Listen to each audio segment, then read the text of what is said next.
কি মন্ত্রী মশাই, আজকাল তো আমার কথা আর মনেই পড়ে না, ভুলে গেছেন নাকি?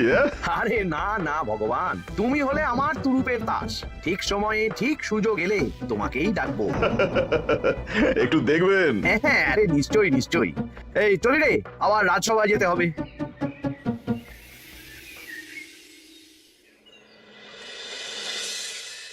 আচ্ছা তোমরা বলো তো, আমাদের রাজ্যের সার্বিক উন্নতির জন্য সবার আগে কি দরকার? মহারাজ আমি বলবো, বলো গোপাল। সততা আর শিক্ষা, এই দুটো জিনিস মানুষের মধ্যে থাকলে রাজ্যের উন্নতি কেউ আটকাতে পারবে না মহারাজ।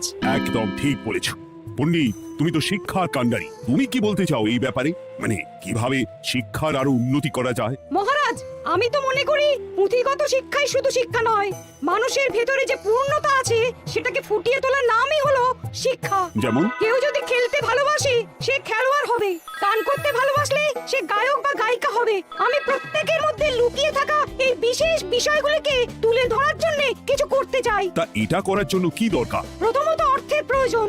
আমাদের আরো অনেক টুল খুলতে হবে, সেখানে এক একটা জায়গায় এক এক রকমের শিক্ষা প্রদান করা হবে। এটা ভালো প্রস্তাব। আমাদের রাজ্যে গায়ক, নৃত্যশিল্পী, অঙ্কন শিল্পী, খেলোয়াড় সব তৈরি হবে।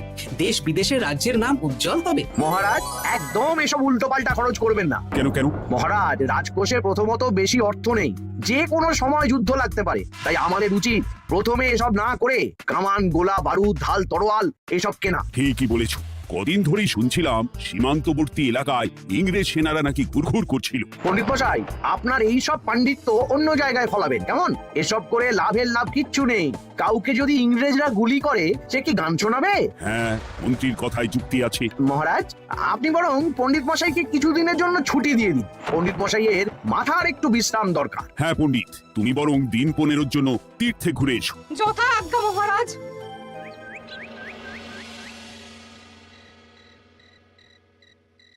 শোনো ভগবান, সকালেই তুমি কাজের কথা বলছিলে, আমি এমন ছক কষেছি কালকে থেকেই তোমার জন্য একটা ভালো বেতনের কাজ জোগাড় করে দেব। শুধু যা বেতন পাবে তার অর্ধেক আমাকে দিতে হবে, কেমন? রাজি রাজি। কি কাজ বলুন? শোনো, বাহ বাহ, দারুণ দারুণ, হয়ে যাবে কাজ।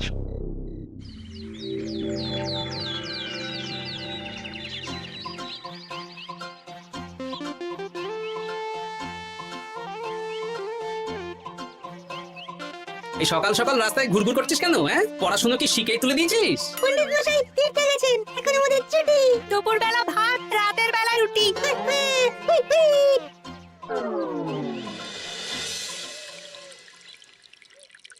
মহারাজ, গতকাল পণ্ডিতকে ছুটি দিলেন আর আজ পাঠশালার সব ছাত্রছাত্রী সকাল থেকে ঘুরঘুর করছে। দেখি তাহলে তো মুশকিল।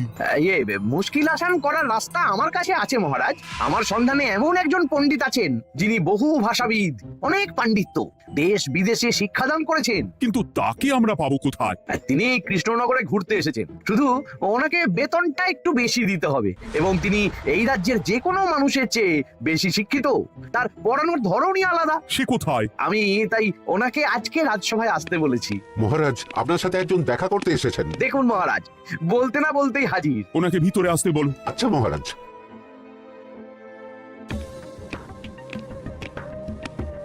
প্রণাম কৃষ্ণচন্দ্র, আমাকে আপনার মন্ত্রী ডেকেছেন তাই এলাম। মন্ত্রীর সাথে কথা হয়েছে আমাদের রাজ্যের শিক্ষার উন্নতির ব্যাপারে। আমাদের মানে? আপনি কি এই রাজ্যের? আমি এখন এই রাজ্যে আছি তো, তাই আমাদের রাজ্য বললাম। উনি সবাইকে আপন করে নেন। যাই হোক, তোমার শিক্ষার উন্নতির ব্যাপারে কি মতামত? মহারাজ, আমি এই রাজ্যের বিভিন্ন মোড়ের মাথায় টোল খুলতে চাই। তার জন্য অনেক অর্থের প্রয়োজন। তাতে কি উপকার হবে? ছাত্রদের জন্য তো নির্দিষ্ট পাঠশালা আছে। যখন শত্রুরা আক্রমণ করতে আসবে তখন তারা দেখবে রাস্তার মোড়ে মোড়ে টোল, মোড়ে মোড়ে টোল। তারা বুঝতে পারবে এখানে সবাই শিক্ষিত। আর শিক্ষিত লোককে ক্ষমতার অধীনে রাখা কঠিন, যুদ্ধে জিতলেও শাসন করা মুশকিল। কারণ অশিক্ষিতকে বোকা বানানো সহজ, কিন্তু শিক্ষিতকে বোকা বানানো কঠিন। নতুন পণ্ডিত একদম ঠিক কথা বলেছে। কোনো বাইরের রাজা বা শত্রু আক্রমণ করার আগে 5 বার ভাববে। এই সেরেছে। গতকালই মন্ত্রী বলছিল শিক্ষার দরকার নেই, অস্ত্র কিনুন, আর আজকেই শিক্ষার পক্ষে কথা বলছে। ব্যাপারটা কেমন সন্দেহজনক, নজর রাখতে হচ্ছে। বেশ, আমি তোমার এই শিক্ষা সম্প্রসারণের প্রস্তাবে রাজি। মন্ত্রী, তুমি এই প্রকল্প দেখভাল করবে। আচ্ছা, কত খরচ হতে পারে একটা হিসেব করে আমাকে জানিও, আমি দিয়ে দেব। আচ্ছা মহারাজ, আপাতত 500 মোহর দিয়ে রাখুন, পরে যা লাগবে বলে দেবো। উফ, সকালে এক পত্তন বাজার, বিকেলে এক পত্তন বাজার, আর পারি না। আরে হাত চালাও, হাত চালাও। বাবা, কাজ শুরু হয়ে গেল। হ্যাঁ, আর ছাত্রদের পাঠশালার কাছে যেতে হবে না। পাঠশালা ছাত্রদের বাড়ির কাছে চলে আসছে, যেখানে সেখানে পাঠশালা। এই তো যেখানে সেখানে শিক্ষা। ঠিক বলেছো, আজ থেকে আমি আর নতুন পণ্ডিত চালু করছি। ধরো শিক্ষা, মারো পেরে। শিক্ষাকে ছাত্রছাত্রীদের মধ্যে গেঁথে দিতে হবে। এতদিন জানতাম ধরতক্তা মার পেরে, এখন বদলে যাবে। কিন্তু একটা পণ্ডিত এতগুলো পাঠশালা একা সামলাবে কি করে? খেপে খেপে, মানে সকাল 6টা থেকে 7টা একটা জায়গায়, পরে 7:30টা থেকে 8:30টা আরেকটা, এইভাবে বিভিন্ন জায়গায় পণ্ডিত ঘুরে ঘুরে শিক্ষাদান করবেন। না, ব্যাপারটার উপরে মহারাজকে নজর রাখতে বলতে হবে। মহারাজ, আমার মনে হয় এই পাঠশালায় আগামীকাল থেকে কেমন পড়াশোনা শুরু হবে, আপনার সেদিকে একটু নজর রাখা উচিত। হ্যাঁ, দেখি আগামীকাল সকাল সকাল বিভিন্ন পাঠশালায় গিয়ে নজর রাখবো। আর হ্যাঁ, আমাকে নতুন পণ্ডিত একটা তালিকা দিয়েছে, কোন পাঠশালায় কখন পড়াবে সেটার তালিকা। আমিও যাব আপনার সাথে।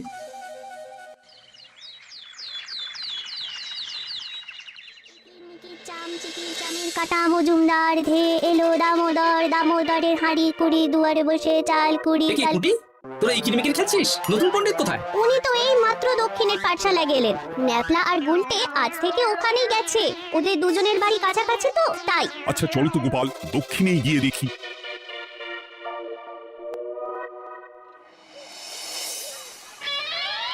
দেখি এখানেও তো নতুন পণ্ডিত নেই। নতুন পণ্ডিত মশাই আমাদের একের নামটা মুখস্থ করতে দিয়ে চলে গেলেন। একের নামটা? এসব কি হচ্ছে? শিক্ষার নামে অর্থের জলাঞ্জলি মহারাজ। না, আজই রাজসভায় এর বিচার হবে। মন্ত্রী, আমি যা দেখলাম তাতে শিক্ষা তো কদিন পরে লাটে উঠবে। আমার এক ভাগ্নি তো আজ পাঠশালায় গিয়ে লুকোচুরি খেলেছে, নামমাত্র পড়াশোনা আর বাকি সময় খেলা, এভাবেই বয়ে গেল বেলা। মন্ত্রী, এই তোমার নতুন পণ্ডিতের দৌড়। মহারাজ, একজনের পক্ষে এতগুলো পাঠশালায় শিক্ষাদান তো সম্ভব নয়। তার জন্য তো আরো পণ্ডিতের প্রয়োজন, আর তার জন্য চাই আরো অর্থ। আবার অর্থ? শুধু মহারাজের অতিরিক্ত অর্থ খরচ হবে বলে আমি আগে এই প্রস্তাবটা রাখিনি। বেশ, তা আর পণ্ডিত কোথায় পাবে? আমাদের নতুন পণ্ডিতের কাছে অনেক পণ্ডিতের সন্ধান আছে, উনি একটা হাঁক মারলেই সব চলে আসবে। বেশ, তাহলে তাই ব্যবস্থা করো। এভাবে শিক্ষার অবনতি আমি চোখে দেখতে পারবো না। আরো 300 মোহর লাগবে। পেয়ে যাবে। এ তো দিনে দুপুরে ডাকাতি, ব্যাপারটা ধরতে হবে। কিছু একটা ঘট তো আছেই। আর নতুন পণ্ডিতদের যদি কোথাও একটু থাকা খাওয়ার ব্যবস্থা করা যায় তাহলে ভালোই হয়। রাজবাড়ির অতিথিশালা তো আছেই, ওখানেই না হয় ব্যবস্থা করে দেবো।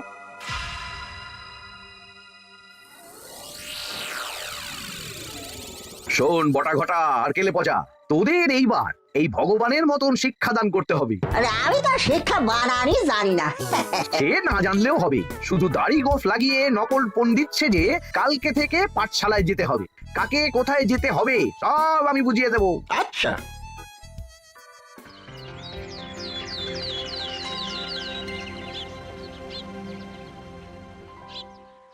আচ্ছা বল তো, গতকাল তোদের বাড়িতে কি কি রান্না হয়েছিল? ভাত, মসুর ডাল আর লাউ ঘন্ট। লাউ ঘন্টের মধ্যে চিংড়ি ছিল না। আজকে কি রান্না হবে? আজকে সকালে বাবা বাজার থেকে পাকা কাতলা এনেছে, কাতলা মাছের পাতলা করে ঝোল হবে। আর তোর? আমাদের আজ নিরামিষ, এই কবজি ডুবিয়ে সবজি ভাতি খেতে হবে। বেশ।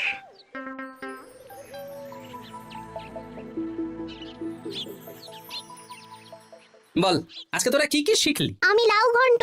আমি সবজি ভাত, আমি কাতলা মাছ। কি বলছিস কি? আজকে তো পাঠশালায় এই সব আলোচনাই হয়েছে। এবারে ব্যাপারটা একেবারে সহ্য সীমার বাইরে চলে যাচ্ছে। দাদু, তোমাদের আগের পণ্ডিত মশাই ভালো ছিলেন, উনি কোথায় চলে গেলেন? মন্ত্রী মশাই ছলে বলে কৌশলে ওনাকে তীর্থে পাঠিয়েছেন। না, এখন আমাকে মন্ত্রী মশাইয়ের উপরে নজর রাখতে হবে।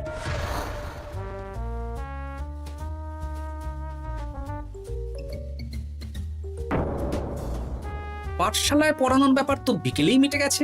রাজবাড়ির অতিথিশালায় না গিয়ে নতুন পণ্ডিত মশাইরা এদিকে আবার কোথায় যাচ্ছেন? সাথে মন্ত্রীও আছেন, ব্যাপারটা নজর রাখতে হবে। তাড়াতাড়ি চল। চলুন চলুন। এদিকে তো বটা ঘটার বাড়ি, এদিকে মন্ত্রীমশাই কোথায় যাচ্ছেন?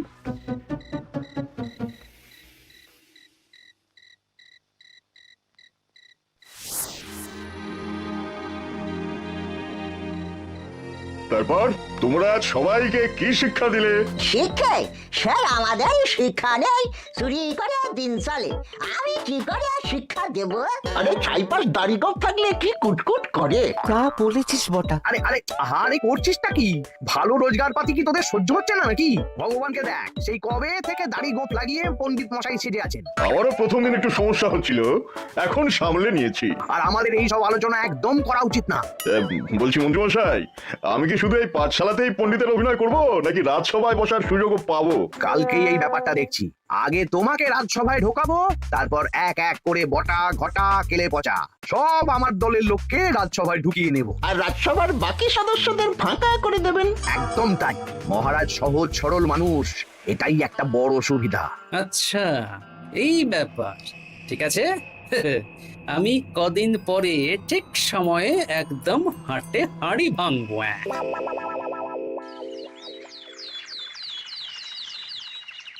তাহলে মন্ত্রী, আর কোনো সমস্যা নেই তো? না না মহারাজ, এখন আর কোনো সমস্যা নেই। দেখবেন এই ধরশিক্ষা মারোপেরেক প্রকল্পের নাম চারিদিকে ছড়িয়ে পড়বে। আমার তো মনে হয় একটু পাঠশালাতে বিজ্ঞান নিয়েও আলোচনা করা উচিত। হবে হবে, সব হবে। এখনো সব বাচ্চারা অজ্ঞান হয়ে আছে। আগে শিক্ষায় জ্ঞান ফিরুক, তারপরে না হয় বিজ্ঞান নিয়ে আলোচনা করবে। বিজ্ঞানী তো প্রস্তাবটা খারাপ রাখেনি। তুমি কি বেশি বোঝো? তাহলে তুমিই তো বিজ্ঞান শেখাতে পারো। আমি কবিরাজি শিক্ষা দান করতে পারবো। তোমার কবিরাজি শিখতে কেউ রাজি নয়, চুপ থাকো। আহ, দেখাই যাক না বাচ্চারা কেমন শিক্ষা লাভ করে। মহারাজ, বলছি কি, আমাদের পণ্ডিতের আসনটা তো ফাঁকাই পড়ে আছে।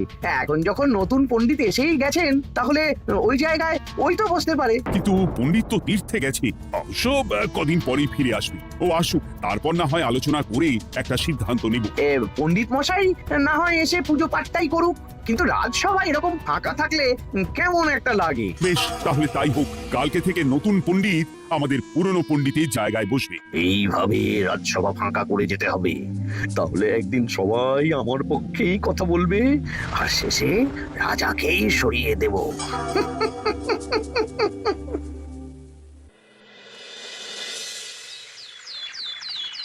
মহারাজ, সর্বনাশ হচ্ছে চারিদিকে। চলুন চলুন, আমি পুরো বিষয়টা ধরে ফেলেছি। কি ধরে ফেলেছো? শিক্ষার নামে ষড়যন্ত্র চলছে মহারাজ। রাজসভায় চলুন, সব বলছি। আচ্ছা আচ্ছা, আসছি। হ্যাঁ বলো গোপাল, তুমি কি বলছিলে শিক্ষার নামে ষড়যন্ত্র নাকি? মানে গোপাল মস্করা করছে নাকি? রাজ্যে দারুণ শিক্ষাদান চলছে। মহারাজ, আমি দেখে ফেলেছি আমাদের নতুন পণ্ডিত আসলে কোনো পণ্ডিত নন। ইনি আপনাকে আমাদের সবাইকে বোকা বানাচ্ছেন। তাই নাকি? ডাকো দেখি নতুন পণ্ডিতকে।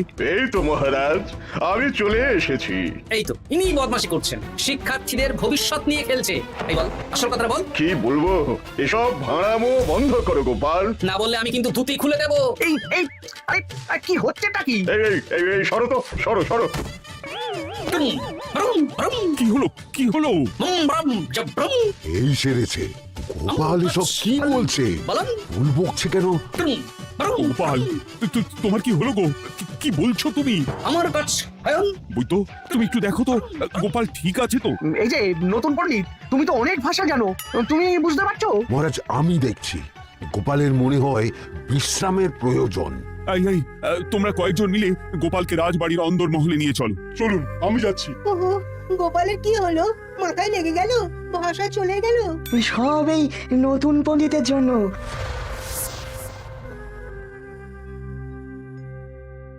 আম ভাল খাচ খাচ হায়ন, আম মাস্টার কাচ। মহারাজ, আমার মনে হচ্ছে গোপালের বাইরে থেকে কিছু হয়নি, ভিতর থেকে কিছু হয়েছে। নাড়ি স্পন্দন, হৃদস্পন্দন সব ঠিক আছে। আমার বড় জবাব ভ্রম। কিন্তু গোপাল কি ভাষা বলছে বোঝা যাচ্ছে না। নতুন পণ্ডিত, একবার চেষ্টা করে দেখো না। আমার কথা হয় না। এসব তো আমি কিছুই বুঝতে পারছি না মহারাজ। আপনি যে এত দেশ বিদেশে ঘুরেছেন, আপনি বুঝতে পারছেন না? এ আমার এখতিয়ারের বাইরে। তোমার বাকি পণ্ডিতদের নিয়ে আসো তো, যারা পাঠশালায় পড়ায়। আমি বুঝতে পারছি না, বটা ঘটা কেলে পচা কি বুঝবে? আমার বড় জবাব ভ্রম। চপ করো ঘট নল খব মরব। কিছুই তো বুঝতে পারছি না। রাজসভায় কাউকে না দেখতে পেয়ে এখানে এলাম। ওই তো আমাদের পুরনো পণ্ডিত চলে এসেছে। শুনলাম গোপালের নাকি কি হয়েছে। এই পণ্ডিত, তুমি দেখো তো গোপালের নতুন ভাষা উদ্ধার করতে পারো কিনা। কি গোপাল, তুমি কি ভাষায় কথা বলছো? আমা মতর ভস কত বলো। ওই দেখো আবার কি সব বলছে। আমো বোঝো তো পড়ছো, সবার সাথে মস্কর করছো। অম ঠক ধরছ। হ্যাঁ এই পণ্ডিত, এটা কি ভাষা? ঘাবড়াবেন না মহারাজ, এটা পাতি বাংলা ভাষা। বাংলা ভাষা? গোপাল শুধু আকার ইকার উকার আর বেশিরভাগ স্বরবর্ণ বাদ দিয়ে কথা বলছে।